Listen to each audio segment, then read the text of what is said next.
नमस्कार, मैं हूं आपके साथ आयुषी गुप्ता। इस दिवाली केंद्रीय कर्मचारियों और पेंशनर्स के लिए खास होने वाली है क्योंकि मोदी सरकार दो बड़ी खुशखबरी दे सकती है जिससे उनकी सैलरी और पेंशन में भारी बढ़ोतरी हो सकती है। सबसे पहला, महंगाई भत्ता यानी डीए में बढ़ोतरी होने की उम्मीद है और दूसरा, 8वें वेतन आयोग 8 पे कमीशन की दिशा में कदम बढ़ाया जा सकता है। अगर ये दोनों फैसले होते हैं तो लाखों कर्मचारियों और पेंशनर्स की सैलरी और पेंशन में सीधा फायदा होगा। महंगाई भत्ता, डीए में 3% बढ़ोतरी की संभावना है, मिलेगा एक्स्ट्रा पैसा। महंगाई की भरपाई के लिए सरकार अपने कर्मचारियों को महंगाई भत्ता यानी डीए देती है। हर 6 महीने में इसमें बदलाव होता है। पिछले बार मार्च 2025 में डीए में 2% का इजाफा हुआ था, जो 53% से 55% हो गया था। अब खबर इस बार डीए में 3% की और बढ़ोतरी की हो सकती है, यानी 1.2 करोड़ से ज्यादा केंद्रीय कर्मचारियों और पेंशनर्स को फायदा होगा।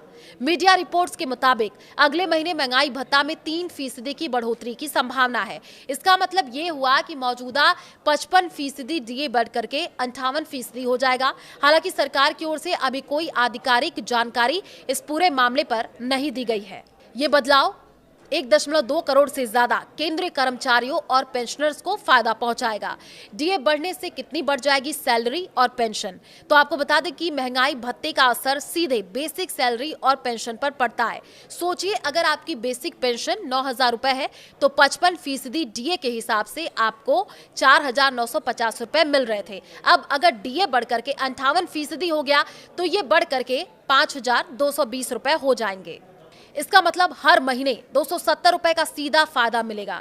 सुनने में ये रकम छोटी लग सकती है, लेकिन साल भर में ये काफी पैसा है। तो 1.2 करोड़ से ज्यादा कर्मचारी और पेंशनर्स को इसका फायदा मिलेगा।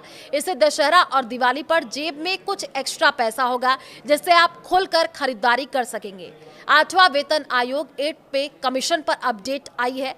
सरकार ने 16 जनवरी 2025 को 8वें वेतन आयोग के गठन की घोषणा की थी। सूत्रों के मुताबिक दिवाली से पहले इसका टर्म्स ऑफ रेफरेंस तय हो सकते हैं और आयोग का गठन पर मुहर लग सकती है।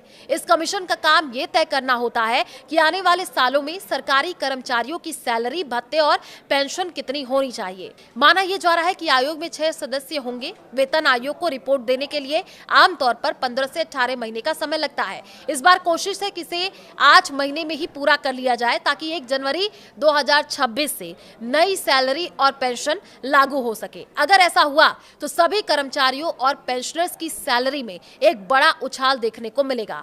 कर्मचारियों और पेंशनर्स की जेब पर सीधा असर पड़ेगा। ये खबर इसलिए खास है क्योंकि ये सीधे केंद्रीय कर्मचारियों की पेंशनर्स कमाई से जुड़ी है। डीए में बढ़ोतरी के फैसलों से केंद्रीय कर्मचारियों और पेंशनर्स के पास अतिरिक्त पैसे आएंगे, जिन्हें वे दिवाली और दशहरे के मौके पर शॉपिंग के लिए ये बहुत ज़्यादा काम आएगा।